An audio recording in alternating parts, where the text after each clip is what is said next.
Hi guys, HOBTV here with my father, Coach Carlos Barragan. He's been training, coaching here in San Diego since 1990. If you're in the San Diego area, Southern California area, I'm pretty sure you know who this man is. But he's also the trainer of Antonio Orozco, and they just signed a fight deal with Virgil Ortiz. Virgil Ortiz, father. Go ahead, Coach. Tell me about that fight. Are you excited? Well, anytime you sign for a good opponent like that, it's always exciting because that picks up your game as a coach and it picks up the game of the fighter as well. You know that he's a good name and Golden Boy really likes him, and he's a good solid kid. He's got some good fundamentals, and Robert Garcia and the Garcias are doing some great job in developing him. And it's going to be a great fight. You know, Antonio Orozco is now back here at the House of Boxing, and there's some good things going on with camp, and we see some good things in the progress of him back home. And so, I have to thank Frank Espinosa for entrusting us once again with the Orozco's development and preparation for this big fight.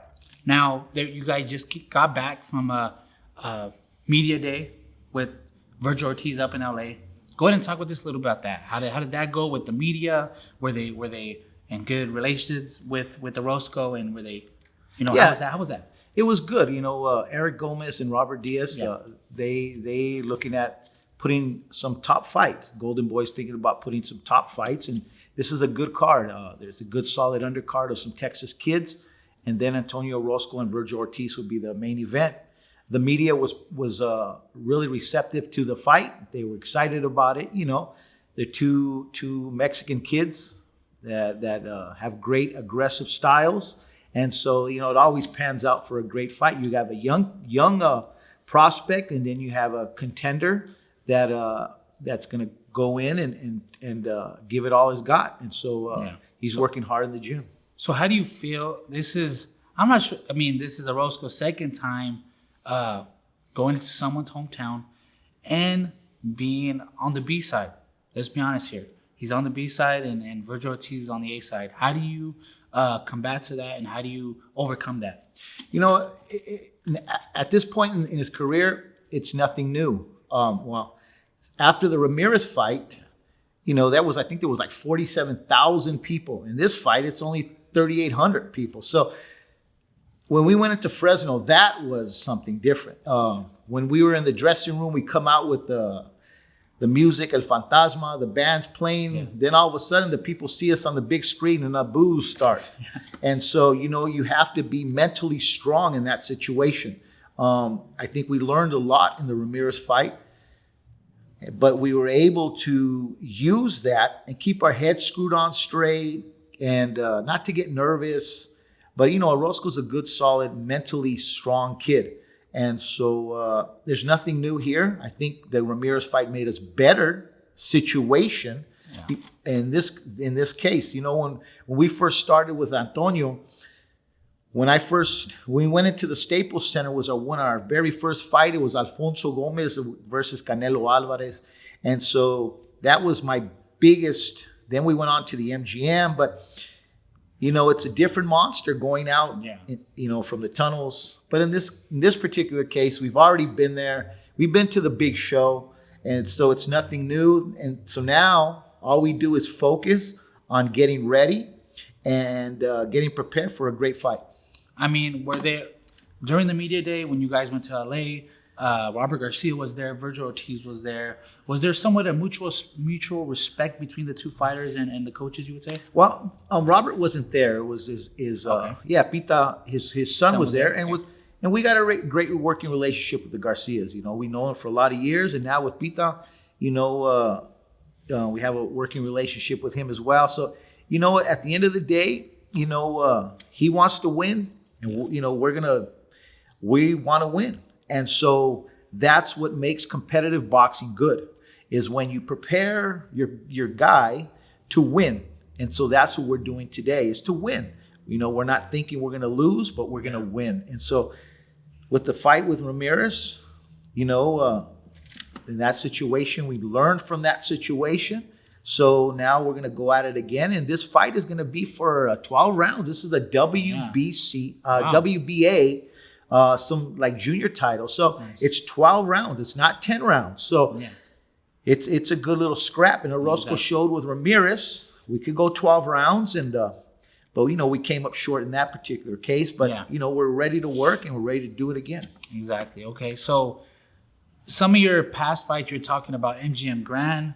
You were talking about the StubHub, being in big fights like that.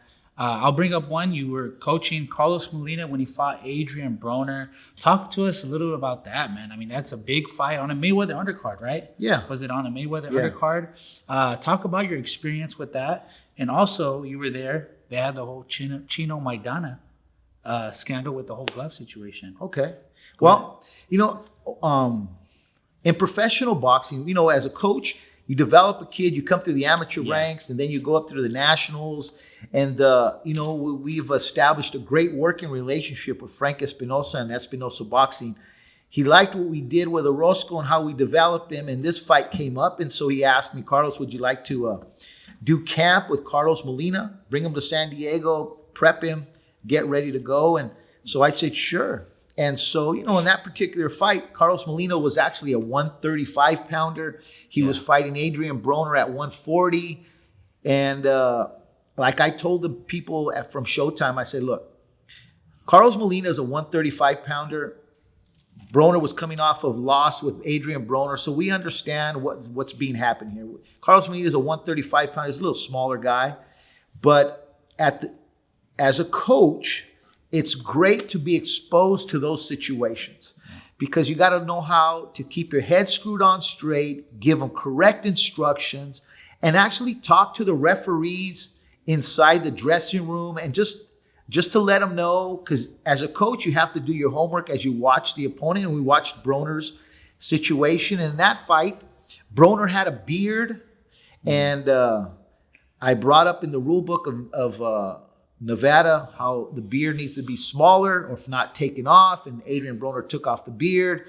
So understanding all aspects. You got to be a coach. Sometimes you have to be a semi-lawyer. You have to be a psychologist to get your fighter to do what he needs to do and not get over anxious or overly nervous. And it's a big card, in that fight. The weigh-in was an event in itself. I bet. And so you got Adrian Broner yelling at you, but you still got to act professional. But at the same time, it's a fight game. So, that strengthens you as a coach to be in that kind of situation. Yeah. So talk to us, like you mentioned earlier, Frank Espinosa. Talk to us a little bit about your relationship with Mr. Frank Espinosa, Espinosa Boxing, and a little bit about them and their program, what they got going. Yeah, well, I met Frank probably maybe in like 1995, 96. Orozco had recently come from Kansas. We started to establish a relationship. You and Orozco were representing Mexico in the nationals. So we came back and I met Frank, and it was a good working relationship. And, one of the things that Frank has kind of taught me the business in some senses, where he's mentored me in the business. And he's a man that he taught me that a boxer boxes, a trainer trains, a manager manages, and a promoter promotes. And if everybody understands their job and does it correctly, then everything flows smoothly. It's when people begin to play out of their sandboxes and that causes the actual strife or the instability in the boxer's career. So I have a good working relationship. I understand my position as a coach, and I got a great working relationship with Frank. And so we work very well together. So let's talk about, you've been a coach since 1990. You've been in several amateur tournaments with myself, with Orozco. Now getting into the professional game, and you've been in the professional game for a while, still working in the amateur game too. Yeah. Right?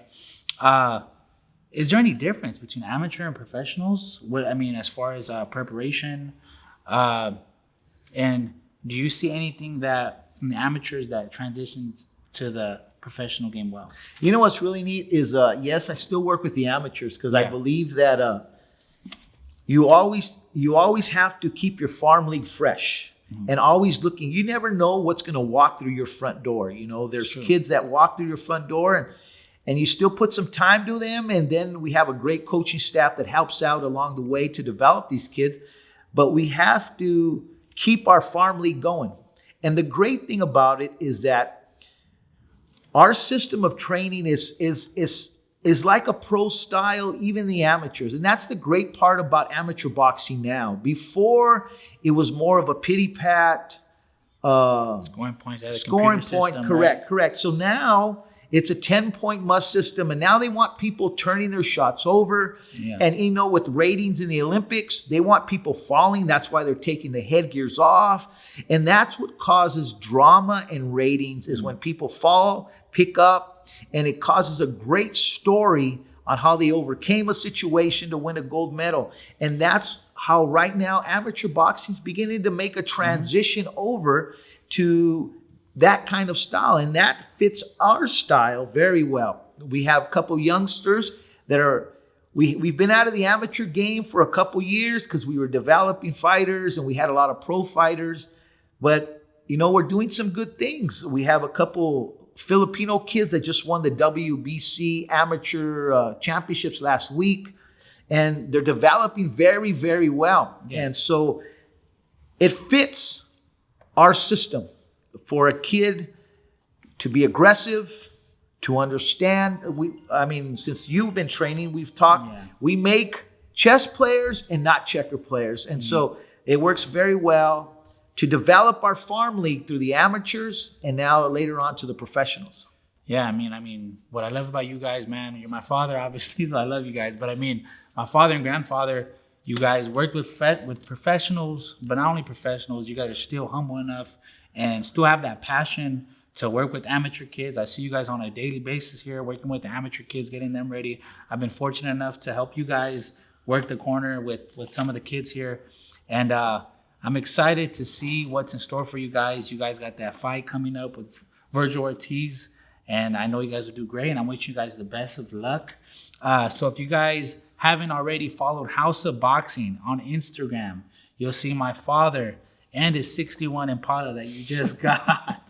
So yeah, make sure you guys check out House of Boxing. Stay tuned with everything that we're doing here, what my father's doing with the whole coaching, and Antonio Orozco. Pops, it was a pleasure to have you on HOB TV. Thank you. Let's go. Hey, thank you guys for tuning on in. We'll see you guys next time. Make sure you guys go hit that subscribe button, HOB TV. Thank you guys.